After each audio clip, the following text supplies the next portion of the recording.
Paix et grâce sur toi, Maman Kabibi. Paix et grâce sur cette team de qualité au nom puissant de Jésus. Je déclare ce que je crois. Je crois que l'Éternel vous aime, il vous connaît. Je crois qu'il est un Père pour chacun d'entre vous. Et je crois qu'il ne vous a jamais abandonné, qu'il ne vous a jamais délaissé. C'est pourquoi chaque matin, par ma voix, il parle à l'âme d'une personne, il parle dans le cœur d'une personne, il transforme la vie d'une personne et il utilise cette voix pour toucher des vies, pour réveiller la conscience de plusieurs. J'aimerais te dire que Dieu t'aime. Dieu t'aime, Dieu te connaît, il te connaît par ton nom, il a décidé d'être ton Père, il a payé ce prix fort. Je le dis souvent, il n'est pas ton Père par la voie d'un plaisir, mais il est ton Père par la douleur, parce qu'il a sacrifié son Fils, il a laissé son Fils entre les mains des impies, entre les mains des pécheurs. Il a laissé qu'on crucifie son Fils, qu'on flagelle son Fils, qu'on le maltraite à cause de toi, parce que son objectif était de te racheter par le sang de son Fils. Alors c'est une raison encore ce matin pour dire, Père, merci. Dieu, merci parce que tu as fait de moi ton Fils. Et à part ça, pour sceller cette union entre toi et lui, il a envoyé son esprit en toi. Il a envoyé son esprit en toi et cet esprit crie devant le monde, rend témoignage que tu es son enfant. Et nous le bénissons pour ça. Nous bénéficions tous de cette grâce. Et c'est pourquoi je le dis aussi, tu es une team de qualité. Nous continuons à parler de la pensée. Hier, nous avons dit que tu dois ramener ta pensée captive au miracle. N'oublie pas cela. Tu dois ramener ta pensée captive au miracle. Ta pensée doit être habitée par le miracle. Ta pensée doit être habitée par le miracle. Tu dors, tu te réveilles, tu ne penses qu'au miracle. Tu ne t'attends qu'au miracle. Et si tu le fais, si tu ramènes ta pensée captive au miracle, tu vivras le miracle parce qu'il est écrit, l'homme est tel que sont ses pensées. L'homme est tel que sont ses pensées. Celui qui n'amène pas sa pensée captive au miracle ne vivra pas le miracle. Mais celui qui amène sa pensée captive à l'impossibilité vivra l'impossibilité. Parce que tu ne peux pas croire si ta pensée n'accepte pas. Et Jésus dit à Marthe, ne t'ai-je pas dit, si tu crois, tu verras la gloire de Dieu. C'est-à-dire, si tu laisses ta pensée habiter par le miracle de la résurrection, tu verras ton frère ressusciter. Toutes les personnes qui se sont approchées de Jésus ont laissé leur pensée, ont ramené leur pensée captive au miracle. C'est comme cette femme qui souffrait de perte de sang. Voyez-vous, les médecins n'ont rien pu faire pour elle. Rien. Mais quand elle a vu Jésus, elle a pensé au miracle. Elle a obligé sa pensée à s'attacher au miracle. Et quand elle a commencé à penser au miracle, elle s'est juste dit, si je touche le bord de son vêtement, je serai guéri. Si seulement je touche le bord de son vêtement, je serai guéri. En elle-même, elle pensait déjà à la guérison. Et telle est la pensée de Dieu. Parce que je vous ai dit, nous ne parlons pas de la pensée positive. Toute pensée positive n'est pas divine. Toute pensée positive n'est pas divine. Et vous devez le savoir. Sur Internet, aujourd'hui, défile la pensée positive. Tu dois penser d'une façon positive, ce qui n'est pas mal aussi. Mais toute pensée positive n'est pas la pensée de Dieu. Nous avons vu dans les Écritures des hommes et des femmes qui ont pensé d'une façon positive, mais cette pensée n'était pas de Dieu. Et je vous ai parlé de Pierre. Réveillez-vous un instant. Ne vous laissez pas berner par des hommes qui vont vous dire penser d'une façon positive est la pensée de Dieu. Non. Je vous ai pris un exemple. Jésus est avec Pierre et ses disciples. Il annonce qu'il doit mourir. Il annonce à ses disciples qu'il doit souffrir. Il le dit clairement. Tous comprennent que ce qu'il est en train de dire est vrai. Parce qu'il n'a jamais été autant sérieux comme il avait été ce jour. Et ils savent que ça, ce n'est pas une blague. C'est quelque chose de sérieux. Et Pierre était plus âgé que Jésus. En âge, bien sûr, sur la terre. Il était plus âgé que Jésus. Et Pierre appelle Jésus de côté. Une très bonne pensée. Je te respecte. Je te respecte. Tu es notre maître. Tu es notre Seigneur. Mais viens, je vais te donner un conseil. Tu vois ce que tu dis devant ces petits, ils ne vont pas te respecter. Ce que tu dis, ça c'est Pierre qui parle à Jésus. Ce que tu dis à ces petits, ils ne vont pas te respecter. Ils ne vont pas te respecter. Tu ne dois pas dire ça. Parce qu'on te connaît comme quelqu'un de fort. On te connaît comme quelqu'un qui opère des miracles. Et ce que tu dis ne va pas arriver. Ça, c'est la pensée positive. Vient-elle de Dieu? Non. Vu la réponse de Jésus, nous comprenons que cette pensée positive ne vient pas de Dieu. Parce que Pierre dit, cela ne va pas t'arriver. Non, cela ne va pas t'arriver. Et Jésus donne le dos à Pierre. Il tourne le dos à Pierre. C'est-à-dire, il ne veut plus passer le temps avec Pierre. Et il dit à Pierre, arrière de moi, Satan. Il dit, les pensées que tu as, cette pensée positive que tu as, n'est pas de Dieu.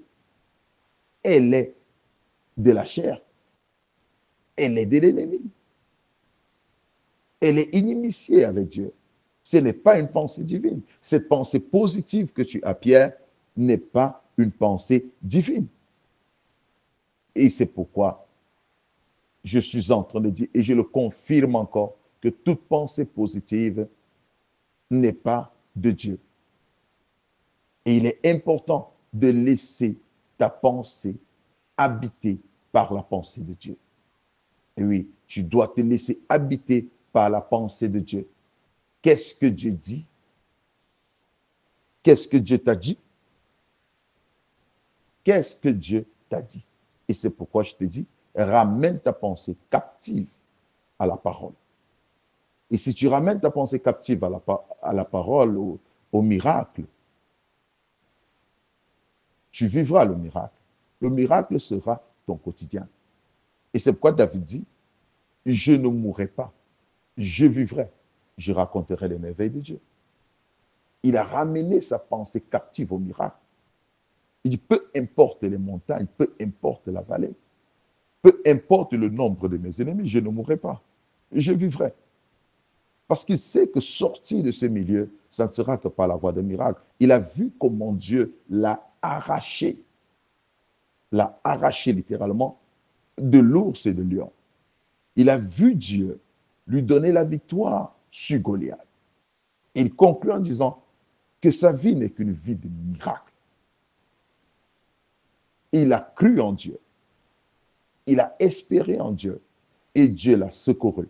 Et c'est pourquoi vous voyez, ces sommes sont des sommes de victoire.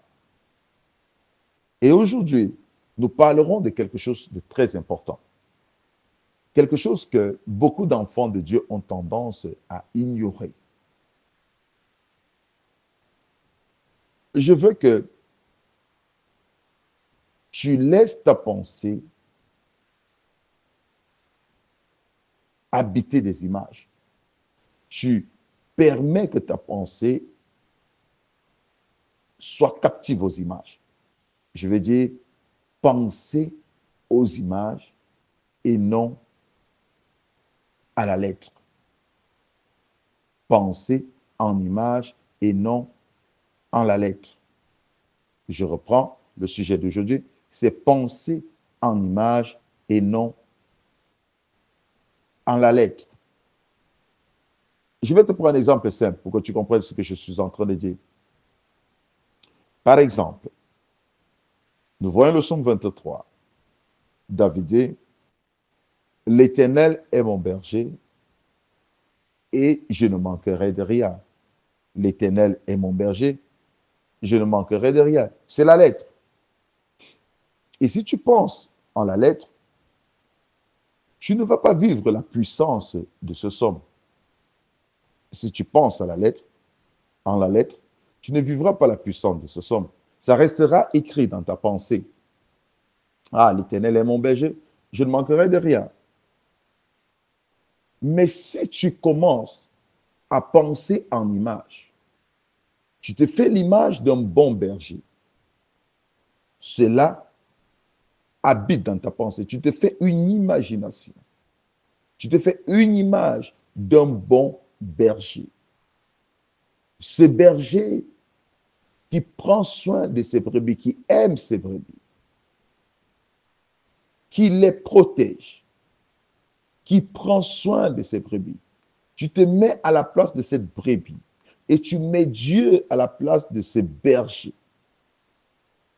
Si tu penses en cette image, je suis en train de te dire, si tu y penses, le résultat sera fantastique. Tu seras en paix. Oui, tu seras en paix. Tu ne vas pas te perturber. Rien ne va te perturber parce que tu sauras qu'il est avec toi comme un bon berger. J'aime appeler Dieu mon Père parce que je me suis fait une image de Dieu comme un bon Père. C'est ce qui est dans ma pensée. J'ai laissé ma pensée habiter par cette image.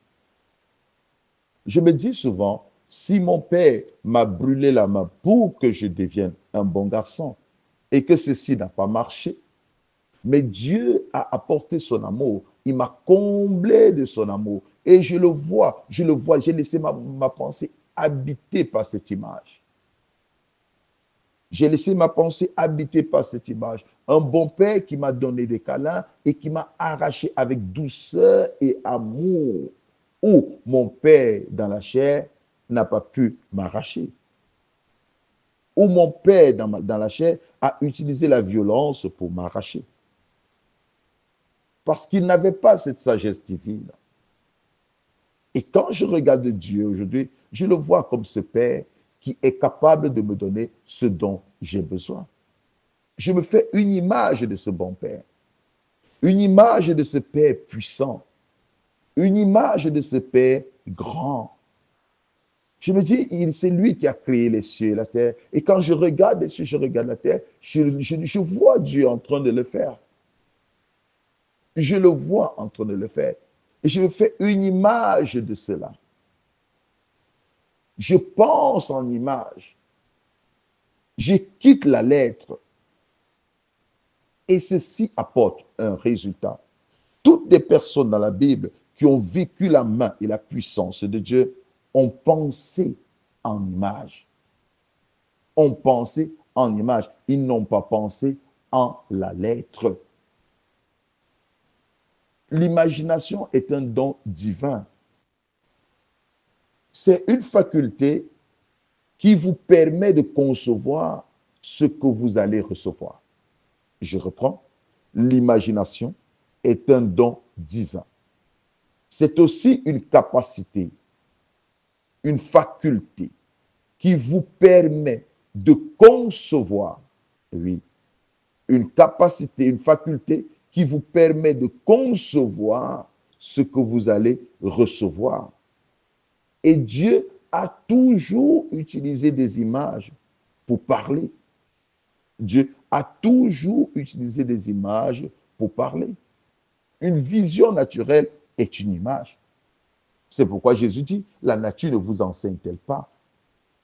Vous allez voir, Jésus dit, pour créer la foi dans le cœur des personnes, pour amener des personnes à penser en image, il dit, aussi mauvais que vous êtes. Voyez-vous? Il dit, aussi mauvais que vous êtes. Qui est celui-là, qui est ce Père, qui donnera un serpent à son enfant s'il lui demandait un poisson? Qui est celui-là qui donnera une pierre à son enfant s'il lui demandait du pain. Vous voyez, il donne une image. Il donne une image. Il veut que ta pensée soit habitée par cette image. Il dit, si vous, aussi mauvais que vous êtes, vous ne le faites pas. Vous ne donnez pas à votre enfant un serpent à la place d'un poisson, ou une pierre à la place du pain, à plus forte raison, Dieu. Il vous donne une image de Dieu. C'est à vous maintenant de laisser cette pensée, de laisser cette image pénétrer vos pensées et de commencer à voir, de vous imaginer déjà. Dieu est un bon Père. Dieu est un bon Père. Si ce Père que j'ai eu dans la chair, mauvais qu'il est, il a pu prendre soin de moi malgré mes fautes, malgré mon péché, à plus forte raison, Dieu. À plus forte raison, Dieu. Je le dis souvent, et ça m'aide à aimer ce Dieu, à le connaître davantage, à l'adorer comme mon Père. Et oui, je me dis, mon Père, malgré le fait que je sois voleur, il n'a jamais permis, je dis bien, il n'a jamais permis à une personne de l'extérieur de me frapper parce que j'avais volé dans sa maison. Non. Je suis resté son fils. Quand il me présentait aux gens, il me présentait comme étant son fils. Il ne me présentait pas comme étant un fils voleur. Il me présentait comme étant son fils. Il me punissait. Il ne permettait jamais à quelqu'un de me punir. C'est cette image que j'ai de Dieu. Je dis, si lui, mon père, mauvais qu'il était, il ne permettait à personne de me toucher parce que j'avais volé dans la maison, Dieu ne permettra pas au diable, je dis bien, Dieu ne permettra pas à l'ennemi de toucher à ma vie parce que j'ai fait quelque chose de mal. C'est contre Dieu que j'ai péché. Et c'est Dieu qui me pardonne. C'est lui qui me punit s'il veut, parce qu'il est mon Père. Il est libre de me pardonner ou il est libre de me punir. Aucune personne venant de l'extérieur, que ce soit un sorcier, que ce soit un magicien, n'a le droit sur ma vie. Peu importe, je dis bien, peu importe ce que j'ai fait. Je sais que cette vérité est difficile à accepter, mais je suis en train de dire, ça c'est pour les adultes. C'est un repas pour les adultes. Ce n'est pas du lait. C'est un autre niveau de foi. Parce que dans ma pensée, je me fais une image d'un Dieu protecteur, d'un Père qui prend soin de moi, d'un Père qui ne permettra pas à l'ennemi de me toucher parce que l'ennemi veut me toucher. Je me suis fait une image de Job et je l'ai toujours prêché. Dieu, c'est Dieu qui réveille la conscience du diable sur Job. As-tu vu mon serviteur Job? Il est fidèle. Il est fidèle. Et le diable ne peut pas le toucher parce que le diable dit, ne l'as-tu pas protégé? Lui, sa maison et ses biens. Le diable ne peut pas le toucher si l'Éternel ne le lui permet. Et il demande à l'Éternel d'ôter sa main sur Job. Et l'Éternel permet cela. Alors personne, ni un sorcier, ni un magicien, n'a le droit sur ma vie. À partir du moment où je suis né de nouveau, j'appartiens à Dieu. Il est dit, je suis une nouvelle créature, une nouvelle création. J'appartiens à Dieu. Dieu est mon Père. Aucun sorcier, aucun magicien, aucun démon n'a un droit légal sur moi. Parce que je suis dans la maison, je suis protégé. Et j'irai plus loin avec toi. Quel que soit le péché que je commets, dans mon image, quand je m'approche de mon Père, je vois mon Père me reprendre dans ses bras, me laver et me redonner un nouveau vêtement. M'encourager en me disant, écoute, tu peux y arriver. Tu as péché aujourd'hui, tu pécheras demain, mais un jour tu ne pécheras plus. Je te donnerai la force nécessaire. Je me fais une image et c'est cette image que vous devez avoir. Vous devez laisser vos pensées habiter par des images parce que Dieu utilise des images. Il dit dans Genèse, il n'est pas bon que l'homme soit seul. Je lui ferai une aide semblable. Dieu voit déjà l'homme. Il voit le danger de l'homme étant seul, le danger d'être seul. Il voit le danger d'être seul. Il voit déjà une aide semblable. C'est-à-dire, il travaille avec des images. Il travaille avec l'imagination. Il pense, il dit, il n'est pas bon. Même avant de créer l'homme, il dit, faisons l'homme à notre image. Il voit déjà cet homme. Et si tu es fils de Dieu, tu dois laisser ta pensée habiter par des images et non par la lettre. Savez-vous pourquoi on avait peur étant petit? Je me rappelle, j'ai vécu au village.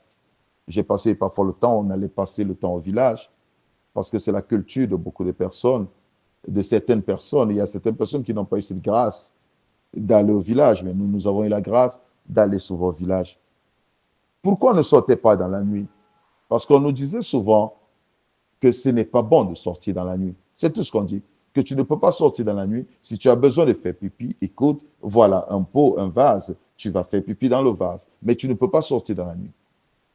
On pouvait sortir. Si c'était que cette parole qui habitait en nous, si c'était que la lettre, vous voyez, qui habitait en nous. Mais on a laissé nos pensées habiter par des images. C'est-à-dire, on s'est dit, oh, si je sors, peut-être je vais voir un sorcier, peut-être je vais voir un démon, peut-être je vais voir quelque chose de terrible qui va me tuer, qui va m'arracher la vie. Et là, nous perdons la force et le courage de sortir. Parce que nous sommes faits déjà une image. Nous avons laissé nos pensées habiter par une image. Nous avons commencé à penser en image.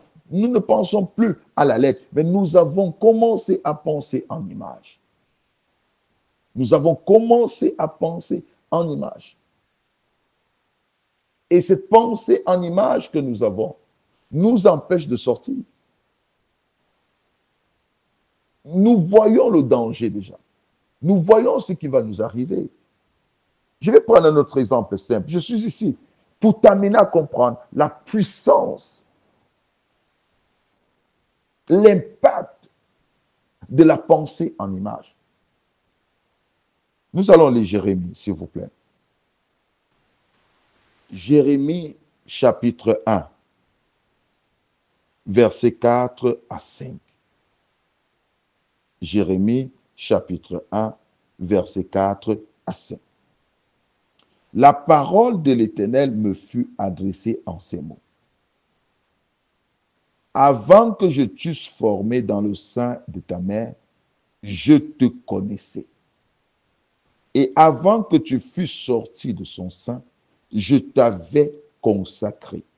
Je t'avais établi prophète des nations.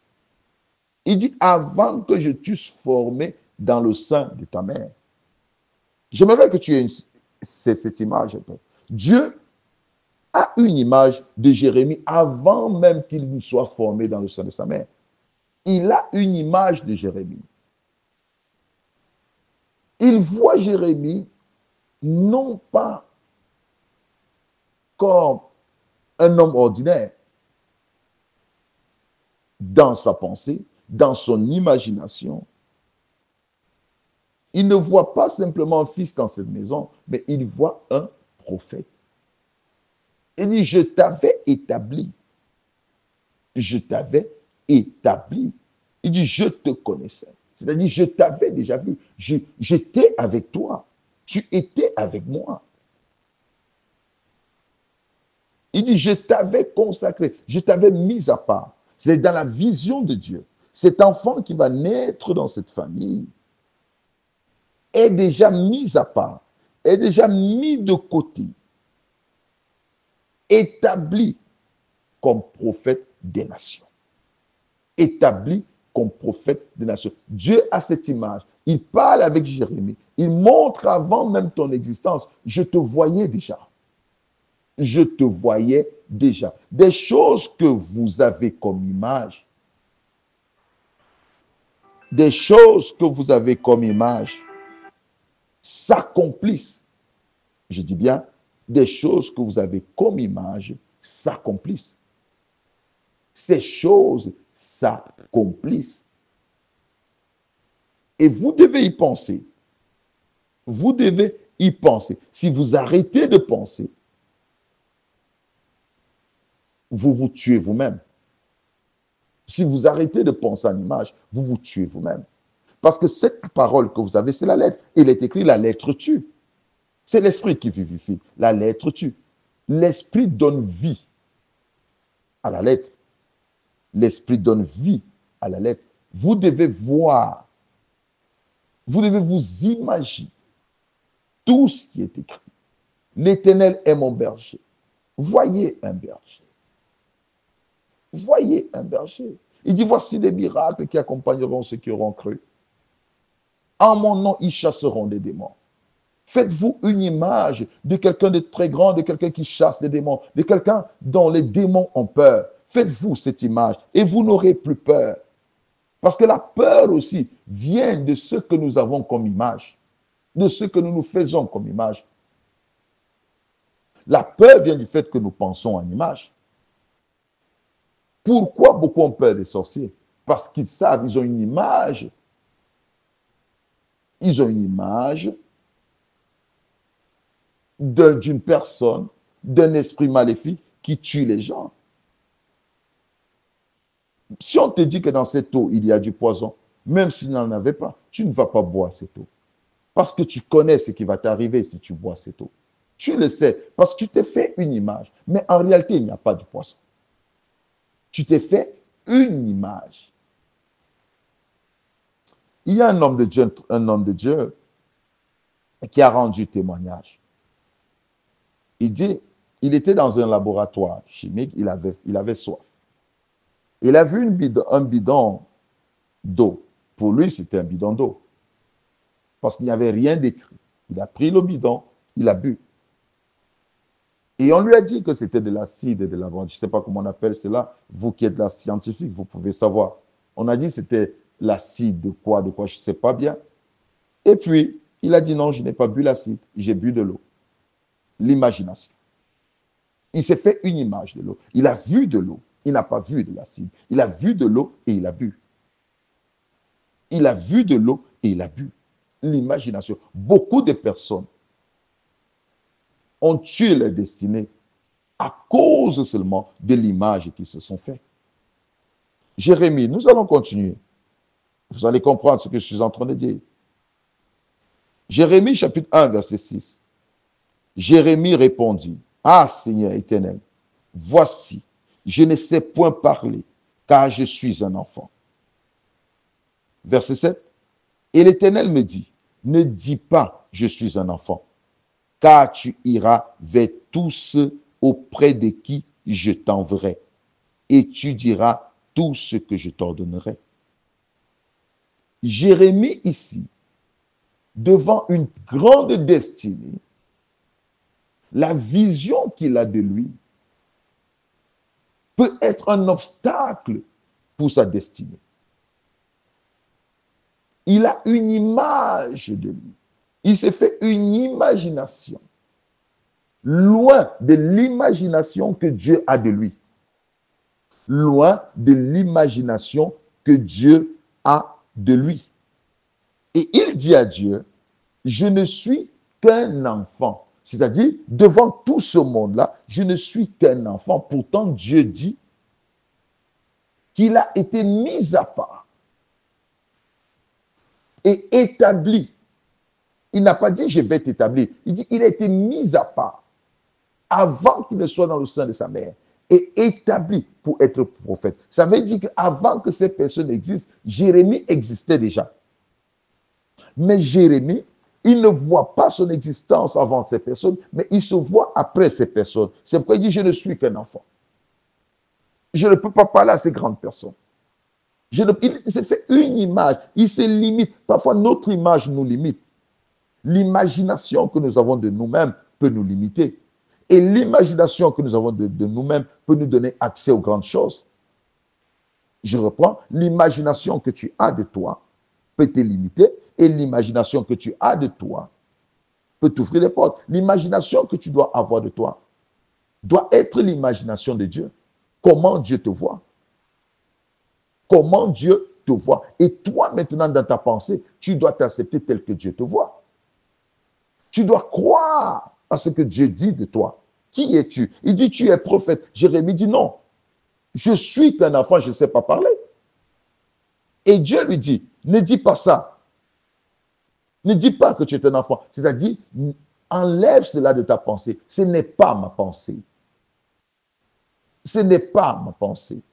Fais-toi une image de toi, tu n'es pas un enfant. Fais-toi une image de toi différente. Laisse ta pensée habiter. Laisse que dans ta pensée habite une image. Fais-toi une image de quelqu'un de grand. Parce que tu iras vers tous auprès de qui je t'enverrai. C'est-à-dire même du roi. Fais-toi une pensée, une image d'un prophète, de quelqu'un de grand, de quelqu'un de puissant. Fais-toi cette image. Il en était de même de Moïse. Quand Dieu appelle Moïse, il dit à Moïse, je te fais Dieu devant Pharaon. Va et parle-lui. Moïse dit, je ne sais pas parler. Et la Bible dit que l'Éternel s'est énervé. L'Éternel n'a pas aimé cela. Parce que Moïse, il sait qu'en face de Pharaon, il n'a pas le langage facile. Il ne saura pas s'exprimer. Il ne saura pas s'exprimer facilement. Il dit, tu le sais que je n'ai pas cela. Mais Dieu dit, je te fais Dieu. Moïse n'a pas une image de Dieu. Il ne voit pas dans sa pensée. Il conçoit cela comme une lettre. Tu dois laisser ta pensée habiter par des images. Tu veux la guérison? Vois toi déjà guéri. Laisse ta pensée habiter par cette image de guérison. Ne laisse pas ta pensée habiter par le malheur. Ne laisse pas ta pensée habiter par des choses mauvaises. Mais laisse ta pensée habiter par une image. Telle que Dieu te voit, tu dois te voir ainsi. Tout ce que Dieu te dit, ça ne doit pas rester sur la lettre, mais tu dois imaginer cela. Que Dieu te bénisse. Que Dieu te bénisse et que sa main soit sur toi ce matin. Au nom de Jésus. Père, je te bénis et je te glorifie. Je t'élève parce que tu permets que nous développons encore nos pensées et que nous pensons en image et non en la lettre. Reçois toute la gloire et l'honneur. Au nom de Jésus-Christ. Amen.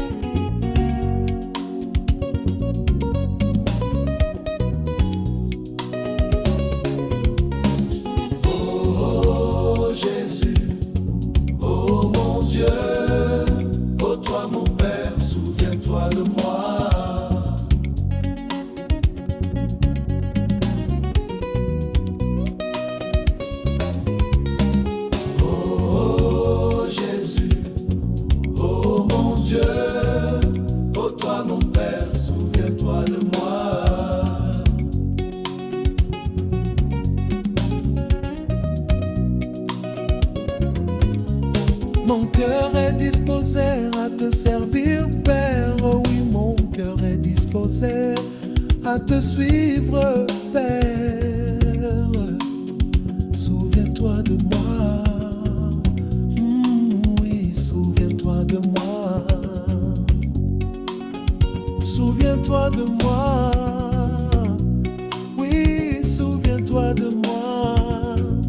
Papa, souviens-toi de moi. Aujourd'hui, souviens-toi de moi.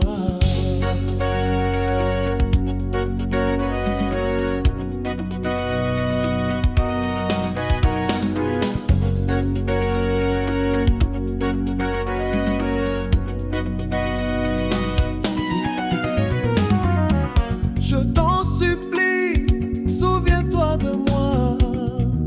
Ce jour